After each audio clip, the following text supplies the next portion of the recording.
Now, let's return to the story that we're covering here on the Politics Hub about that change to those business rates that it seems that the government are almost inevitably going to announce in the next couple of weeks. Good news, surely, for pubs, publicans and restaurants. Let's bring in Tommy Banks. He owns 2 Michelin-star restaurants and joins us now. Tommy, very good evening to you.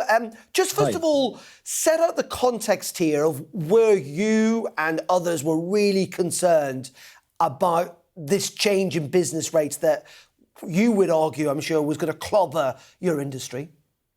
Yeah, well, I think to set it out, you actually have to look over the last year. We now know that over a pub a day, every day, net closed over the last year. So we're already at a point of crisis. The industry was going into last budget was calling out for relief and for help, and this feels like a final nail in the coffin. I think would be the way to put it.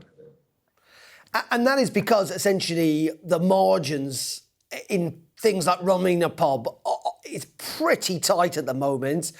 And in recent years, you've had to obviously pay people a higher minimum wage, and also costs have gone up, and that national insurance rise too. I mean, it's a lot. The national insurance rise is the single biggest contributing factor. The thing with hospitality businesses and pubs in particular, compared with other industries who employ a lot of people compared with the turnover of the business. So taxes on jobs like the national insurance rise disproportionately affect businesses like restaurants and pubs and cafes.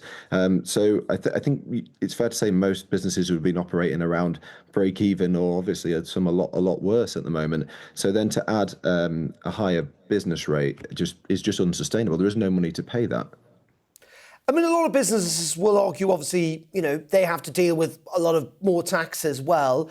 What's the argument about not doing what may be inevitable in this situation, which is passing on the cost, as much as we might not like it, to us customers?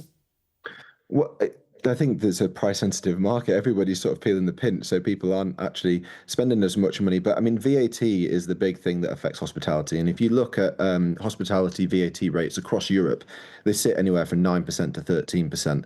But of course, in the UK, we pay 20%.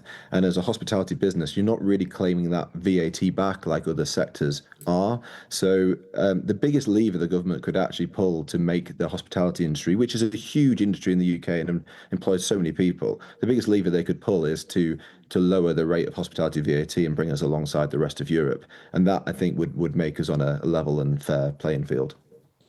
I mean, in saying that, and we know these are different businesses in some ways, but, I'm looking on here at the very fact that, Wetherspoons is doing pretty well at the moment. In fact, I think it's seen a rise in its profits despite all of this.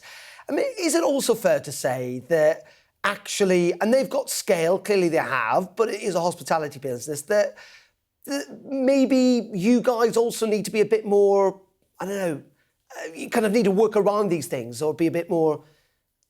Well, so we already established that hospitality businesses have a small margin. So let's say it would be understood in our industry that if you had a 10% net profit at the end of the year, you were absolutely smashing it at hospitality at the moment. If you have which we did, a national insurance hike in April of £180,000, that was the total it was for us. Well, if we're operating at 10% net, then we're going to have to increase our business by 1.8 million just to pay that money back, or cut out substantial amounts of costs, which is obviously what everybody had to do, which is why we have so many people unemployed. I think people in hospitality are working harder than ever for less than ever because of government policies. OK. Tommy, we appreciate your time tonight, and the best of luck with everything going forwards. Thanks very much indeed, Tommy Banks there.